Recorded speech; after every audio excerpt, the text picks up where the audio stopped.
thing about Tale of Two Cities is it doesn't fit into one specific genre. I mean, technically you could call it a period piece, which isn't incorrect, but it's so much more than that it would be pretty unfair to the book to just call it a period piece. You could take every single description of the book and compile it and create a book of poetry. You could take every single major plot point and create an action novel. You could take all the little jokes and the humor in it, and you could write a stand-up comedy routine. It's really so much more than the one specific genre.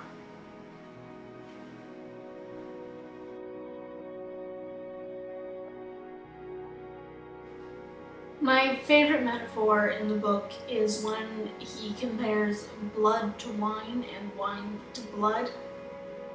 And it first starts off in, I think, chapter 5, called The Wine Shop. And it starts off in France with this bottle of wine spilling out in the street, and the people who are so poor cannot afford wine ever. This is their only opportunity to drink it in like years. So they take off and they're literally licking the cobblestone for this wine, except for one young gentleman who takes the red wine upon his finger and writes the word blood in the street. And that metaphor of, you know, the flowing of both wine and blood, it kind of carries out through the whole book, and it's pretty dark when you think about it, how they refer to people being barrels of wine and just filled with that. It's like that's their value, is their blood, and that's the only thing that they're good for shedding. But it might be a little twisted, but it's my favorite metaphor because it's so screwed up, I guess.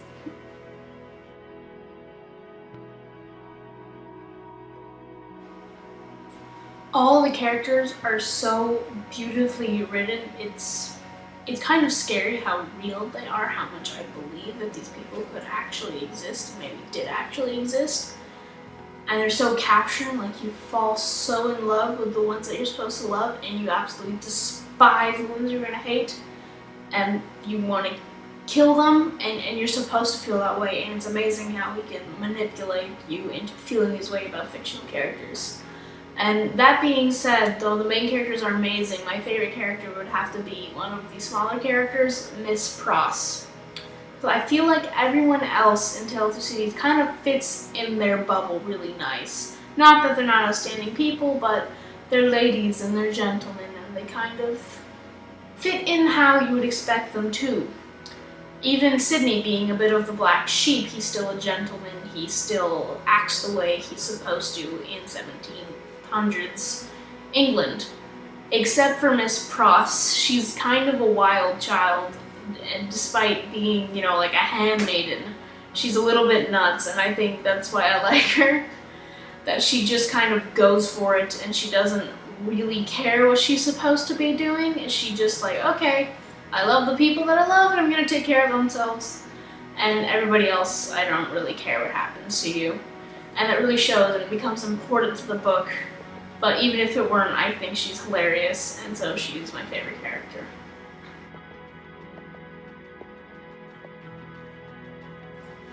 There are like hundreds upon hundreds of writers out there that are known for having their books well written, but Charles Dickens was the first man ever to be paid by the word, and that was just unheard of, and it's still unheard of today. You get paid by the book, by the series, but you never get paid by the word, and it's ridiculous, and he could have abused that power.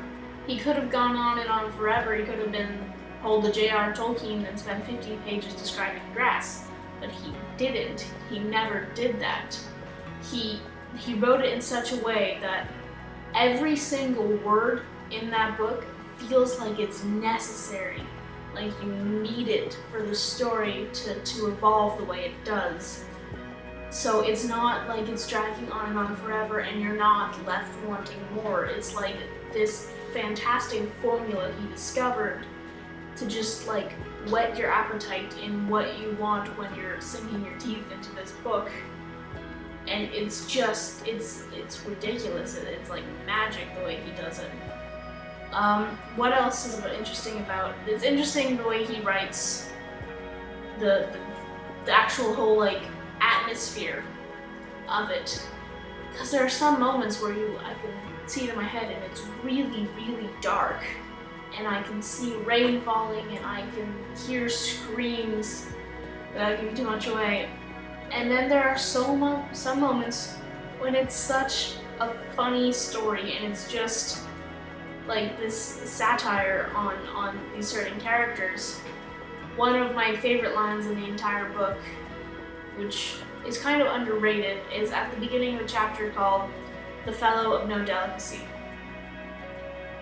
And the opening sentence goes, "If Sidney Carton ever shone anywhere, he certainly never shone in the house of Dr. Manette."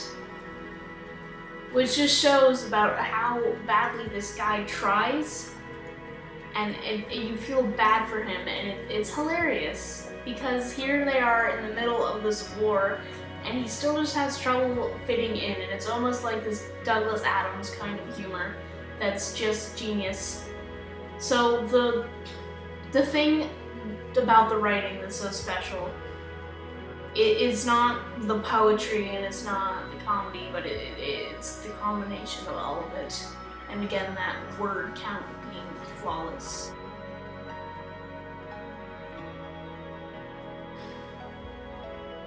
There's definitely a certain kind of audience for Tale of Two Cities, because it moves very quickly, and the story, it evolves kind of discreetly. Like, you have to really pay attention to it to understand what's happening.